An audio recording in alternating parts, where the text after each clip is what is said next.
Introverted leaders. Can you be a successful leader if you are introverted? What are myths around introverted people?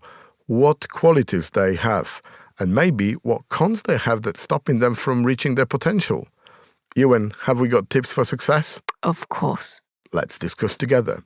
My name is Mike. It's Yuen. Welcome to the Imperfect Clinician.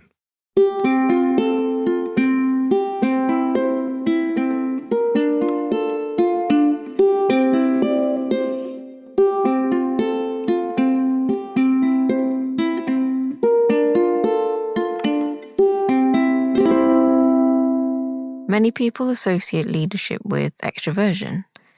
If you are an introvert and you think you can't be a leader, think again, because research suggests otherwise, as good leadership comes in a variety of personality types. Yeah, according to various reports, it's estimated that there are between 30 to 56% of introverts of the world population, and even up to 70% of CEOs describes themselves as introverts, which is quite significant and I think stands in opposition to a popular belief.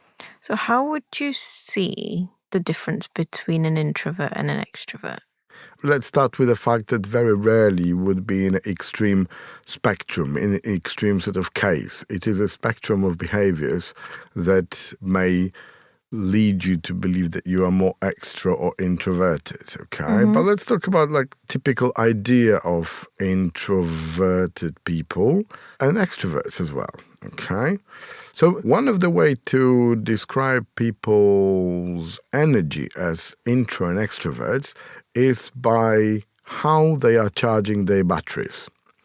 Usually extroverts are people who gain energy by working or being around people, and they thrive when there is attention, when there are people who are participating in the conversation, in the situation in general, and that's what sort of drives them. That's the initial response they get, is the buzz of being there, being surrounded by people, and making an impact, okay? And it doesn't mean that they may feel that they are, better than everybody else. It's how they gain the energy. That's what wakes them up.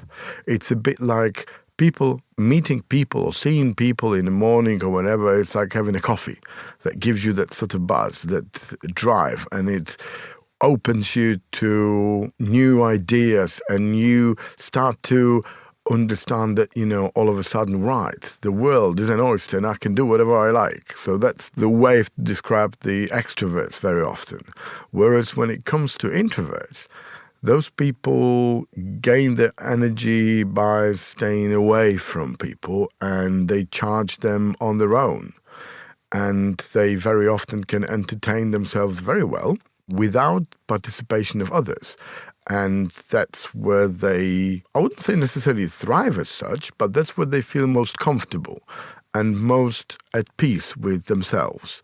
And some of the, or good part of the interactions with others will drain this energy. It doesn't necessarily mean that they're bad at it, that they are, not getting on well within the conversation or within the social interactions, but that drains them. That makes people tired, and they need the time on their own to recharge those batteries. So I think this is the definition that's closest to the feel definition that I recognize myself. Yeah. I'm curious why then leaders are portrayed in various ways being extroverted. What do you think, is there any reason behind the misconception? I think one part of it is that we see the leaders only to some extent, okay? I think that it's down to the fact that we see the leaders of big organizations, big companies, and being decisive, being open, out in the public light and everything else, whereas it might be just a very small proportion of what they actually do. And one of the reasons why the misconception is still common is due to unconscious bias. So unconscious bias could be described as like social stereotypes about certain groups of people. So you portray people in a certain light. You expect, I don't know, the boss of the very big company to be open, people's person and being persuasive and confident and everything else, because that's how they may come across during short clips somewhere on YouTube or somewhere on the TV, whereas actually this might be just a very small piece of how they are. And it doesn't represent the true reflection. But this is what catches the limelight. This is what comes across as the personality. And it's not always the case. There is plenty of example of people who we might consider to be extroverts who actually are not. For example, Barack Obama, for example, Mahatma Gandhi, for example, Warren Buffett, for example, Oprah Winfrey, and Albert Einstein. They might be considered as people who are extroverted, but they actually would describe, most likely, in most cases, them as introverts. It feels like there are myths surrounding leaders, because it feels like leaders should be risk takers, or in some ways, perhaps extroverted leaders are more preferred, like you say, in some ways portrayed in the media in different ways. So there might be myths that leaders should be risk takers, extremely sociable, expert networker, would you say, being eloquent, taking charge, perhaps expected to work well with a lot of people, being very assertive, decisive, and command attention. Yeah, I think that this is a fair description of the general idea. But if you look really closely in all those, myths, you can see that those characteristics could potentially describe also people who are introverts.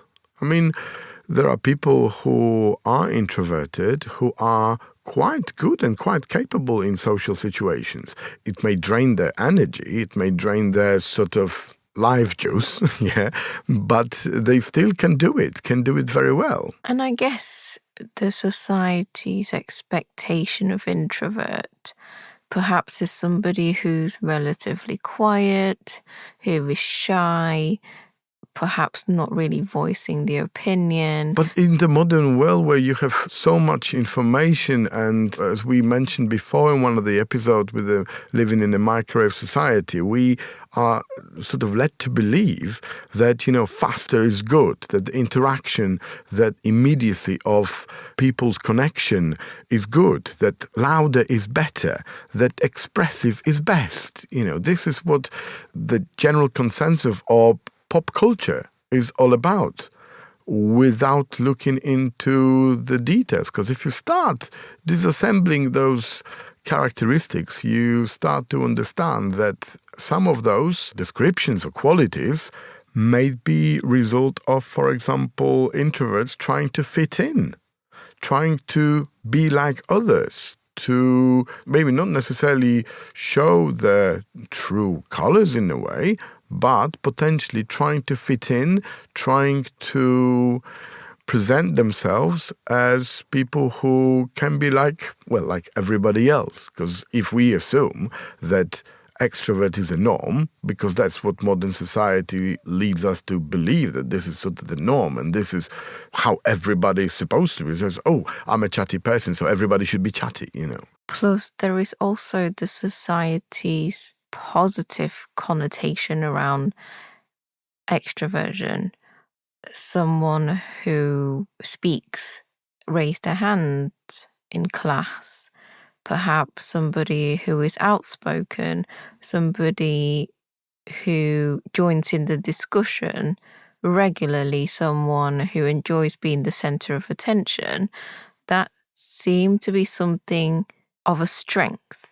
Whereas when you hear the comment, oh, I'm sorry he or she's a bit shy, or I'm sorry he or she's a bit quiet, it doesn't have the same level of impact or different level of judgment for introversion versus extroversion.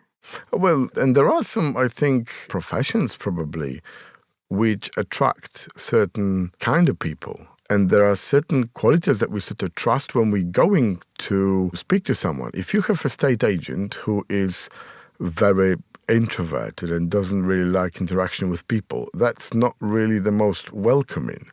I mean, I would be inclined to trust these people more, but you won't see a lot of them amongst the estate agents, I would imagine. My idea of a estate agent is the person who is really, good with building networking, building connection, building relationship in the very, confident and very people-friendly way. So is this then part of your unconscious bias about estate agents in general? Absolutely, yeah, because you would expect, it's like with the sellers, in general, people who sell things, you don't want them to be quiet, reserved and withdrawn because you would not necessarily sell a lot. I mean, that's what I think, that some professions attract different people. Whereas, people can learn the skills. It might be not the best idea for them because it might be just simply draining. So can introverts be a people person? Yes, definitely. So when I talk about this, I'll come back to your estate agent comment. I feel extroverts come alive when it is a cause that they believe in. So for example, Rosa Parks, known as the mother of civil rights movement, she's a reserved and quiet introvert. And if introverts step into an area where it's something that they are passionate in, they strongly believe in, all of a sudden the presentation would be different. So I feel that introverts are more selective in terms of the area that they choose and in the area that they speak. Well, I know that it's not the world's best kept secret that you're an introvert. So what is your experience?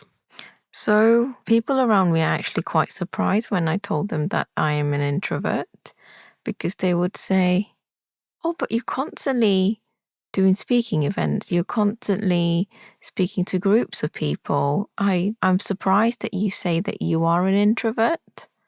And so I need to start from my own misconception about leaders as well. It's the same thing because I grew up being exposed to the media and perhaps biases and the positive connotation of being outspoken.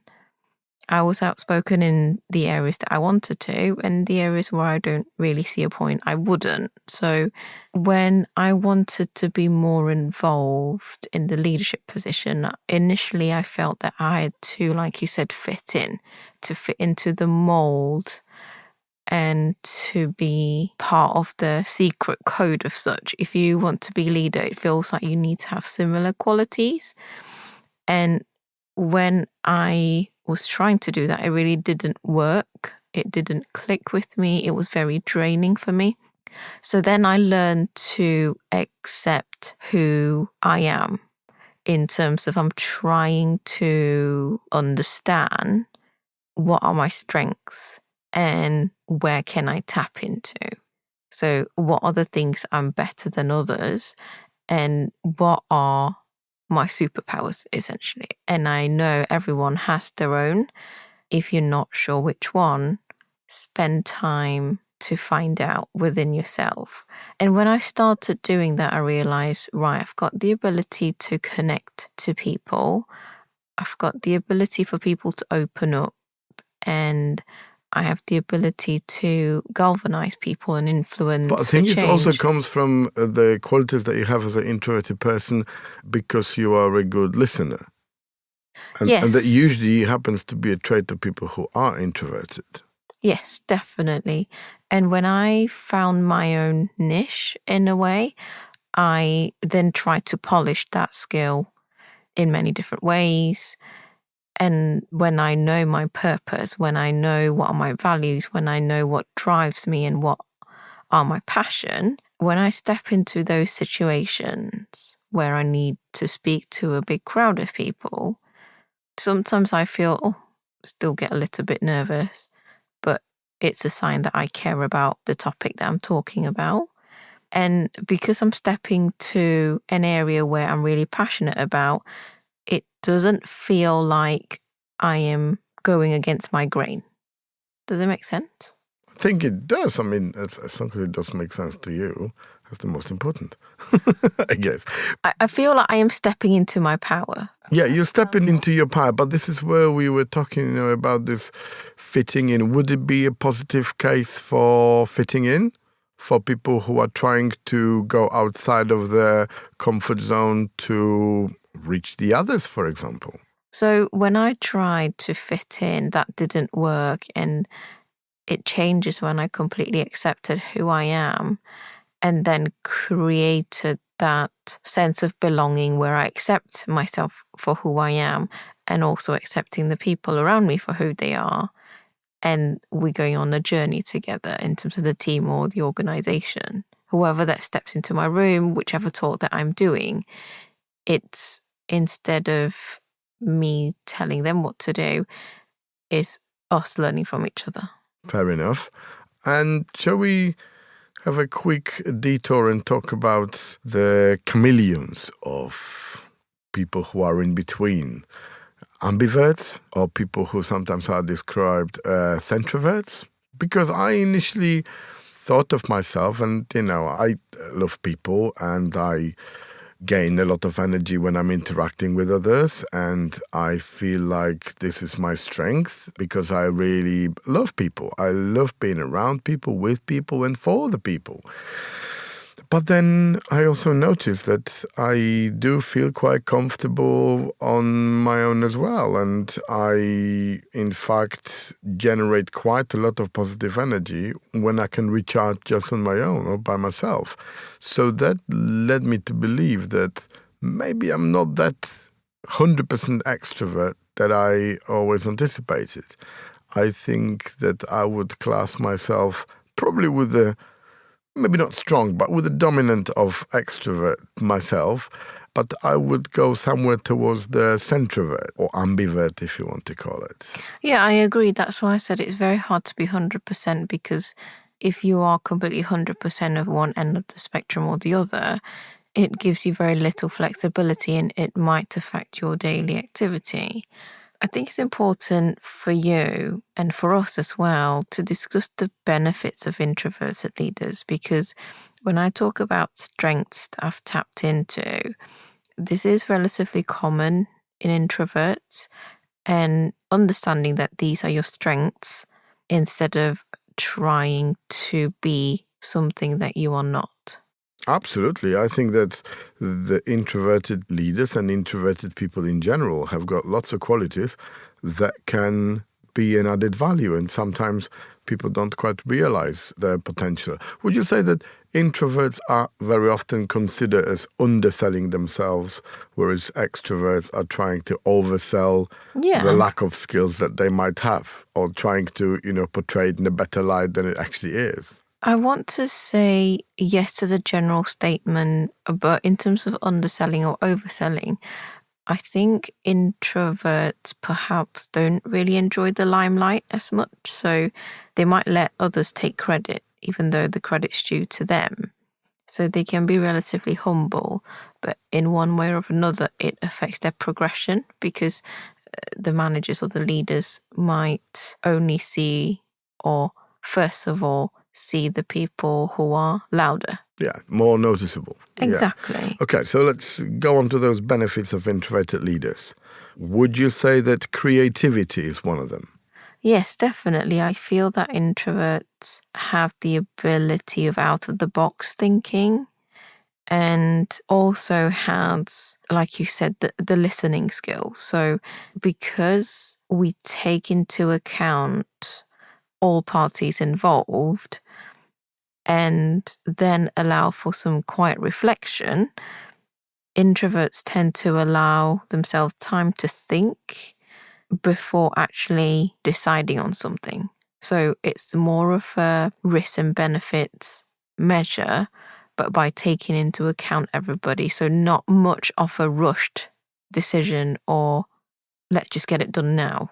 Yeah, I also would put into that mix being more methodical and deliberate, because that is sort of connected to assessing the risks carefully before taking them. Yeah. And that leads then to making decision with certainty, and it's usually quite oriented or embedded in details, I would say. I agree. I think communication is also one of them, because introverts choose their moment to speak wisely.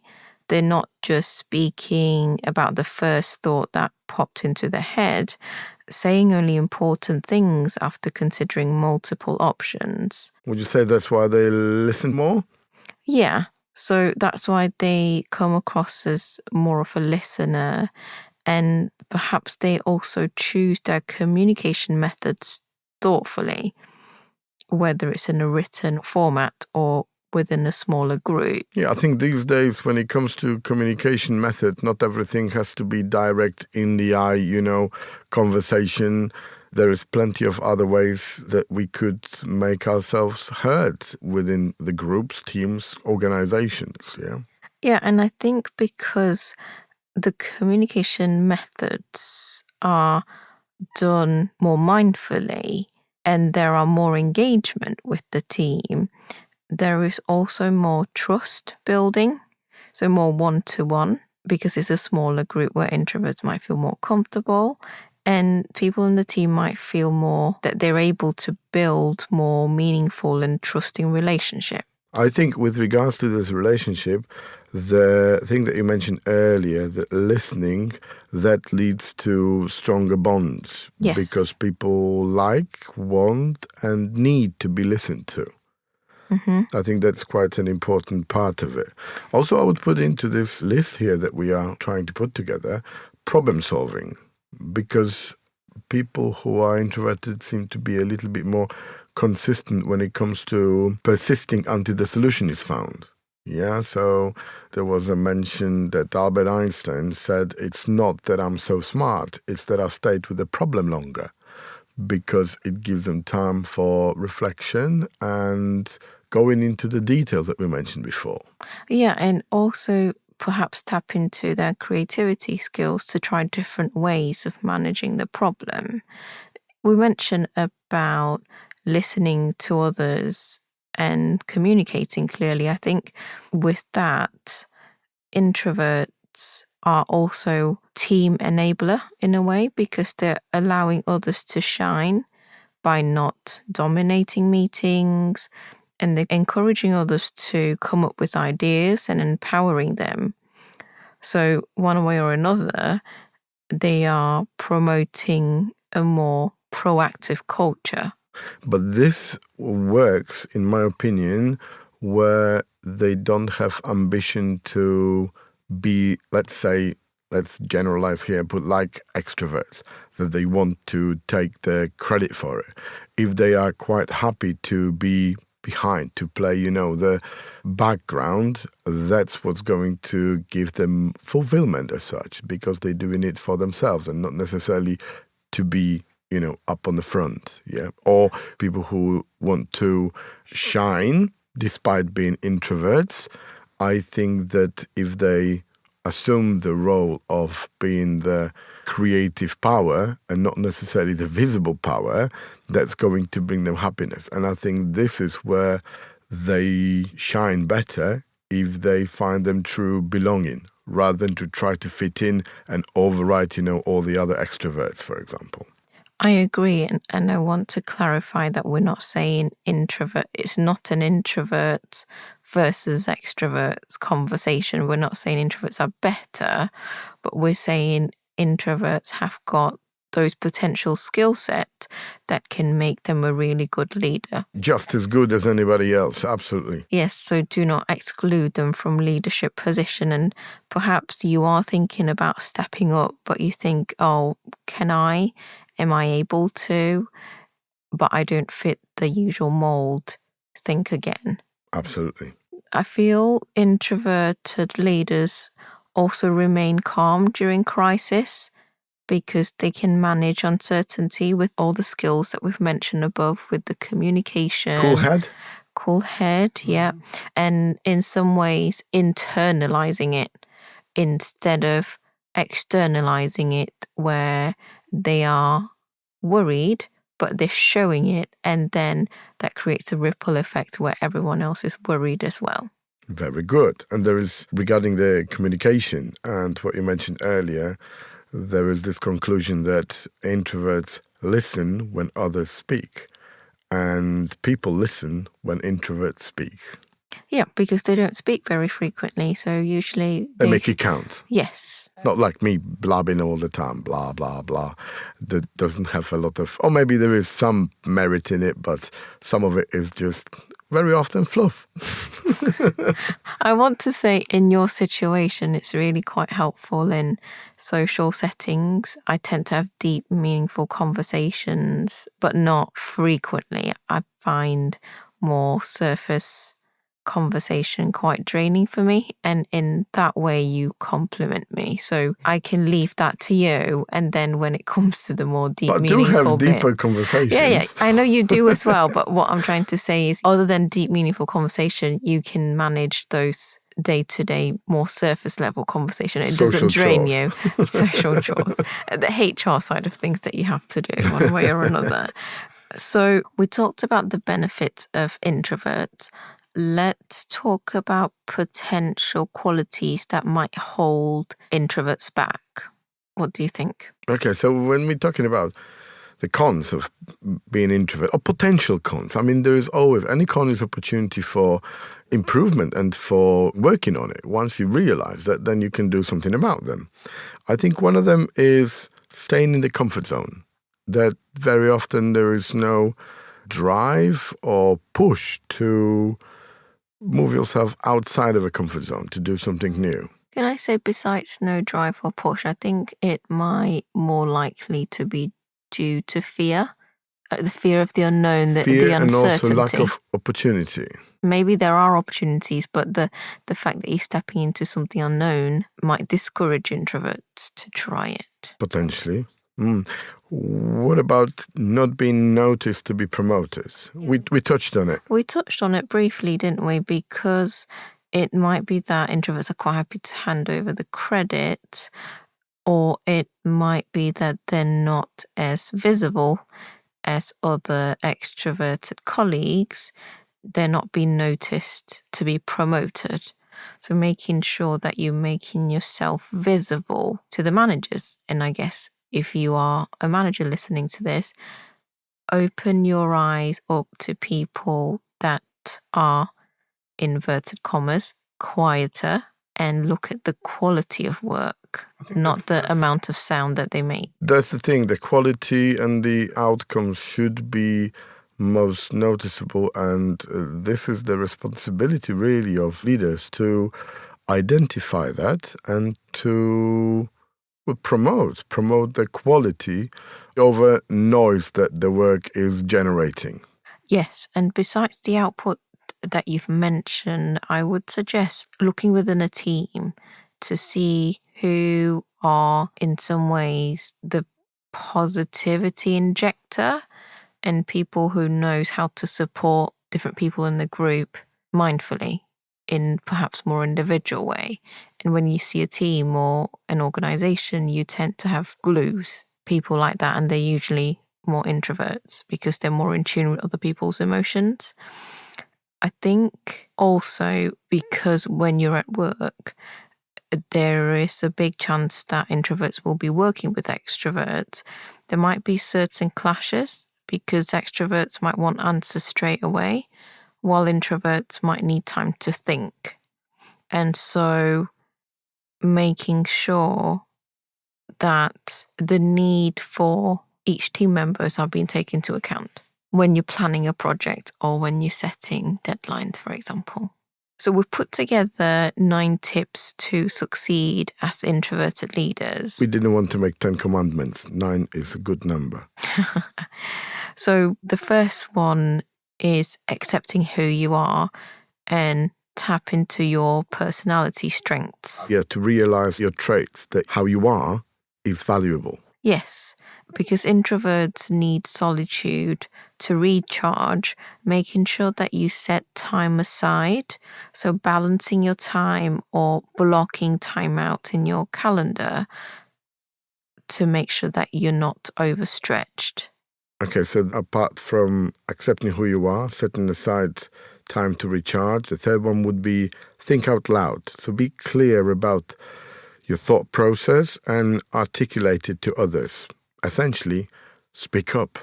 Yeah, because perhaps a lot of the thought process happens in your head and people around you can't hear it. And whilst you're taking time to process it, if you can articulate it with others, it's more likely that others will come with you with that journey and they can support you wherever you are. The active listening skill is one of the biggest traits for introverts. Use that to your advantage. The next one would be give and receive feedback. Yeah, it's important to ensure that you are listened to and that you pay attention to what's happening around you so that you have an opinion on it. Agreed. The next number, I think it might be number 6, network with purpose. So by using ability to form connections, because introverts have an amazing ability to listen and build this one-to-one connection and are trustworthy, the network with a purpose and not just for the sake of networking could be a really big strength, and it could really be meaningful and fulfilling. Number 7, step out of your comfort zone. It's easy to stay within it because that's what is called comfort zone for a reason. But for you to learn and grow, you need to be happy to challenge yourself further. Number 8 would be to communicate clearly, to make sure that what we say is concise and meaningful. And number 9, build relationship and trust. This is how you would gather people around you.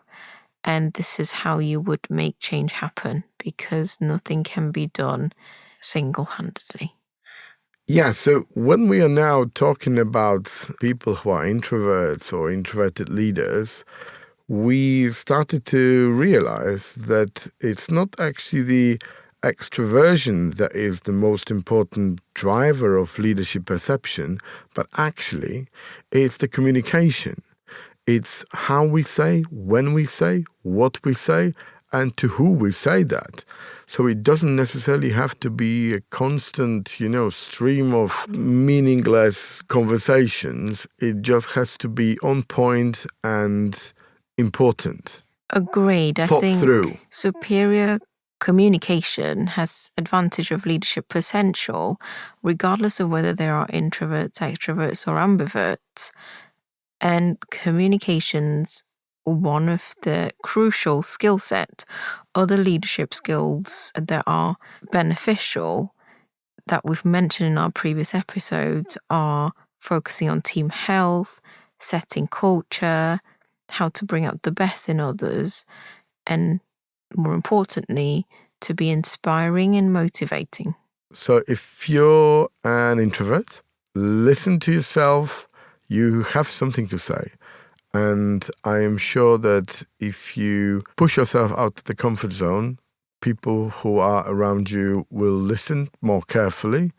And you are an extrovert, remember that you have absolutely the same strengths to engage with others. Just need to make sure that there is a balance between people who are more open in expressing themselves and those who initially may need more time to process their thoughts and are not necessarily shouting and screaming about it. Let us know your thoughts and your opinions, and perhaps share your experience, whether you've worked with introverts or extroverts, and perhaps which one do you prefer? Just one last thing before we finish. Do you think that cooperation of extroverts and introverts can be the perfect combination? I want to say yes, because we're looking at diversity on the table. So you need to have people who think in different perspective. Extroverts, introverts, ambiverts needs to come together. and not kill each other in the process. Okay, we will see you next week. And after this, we go straight into Yuen Reads. And until then, thank you very much for staying with us. Bye-bye. It's about time for Yuen Reads. Melinda Gates, The Moment of Lift. This is a crucial book. It is about gender equity. It is about listening. It is about courage. It is about community, connection, and inclusion. It is about us, all of us, uniting for a better world. Her storytelling is so compelling and made me reflect on how I speak and act as a parent, leader, and daughter.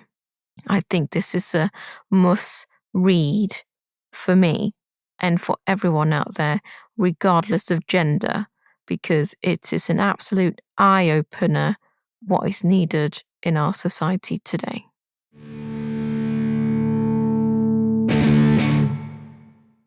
Thank you for listening to the Imperfect Clinician podcast. Grow and learn with us using our experience and flaws, just like we'd learn every day about ourselves. The best way to support us is to hit that follow or subscribe button. Thanks for your participation in our socials. We take to heart the ratings, reviews, and comments. The best way we can repay you is by making this podcast better and by reaching and inspiring more people like you, like us. Until next time.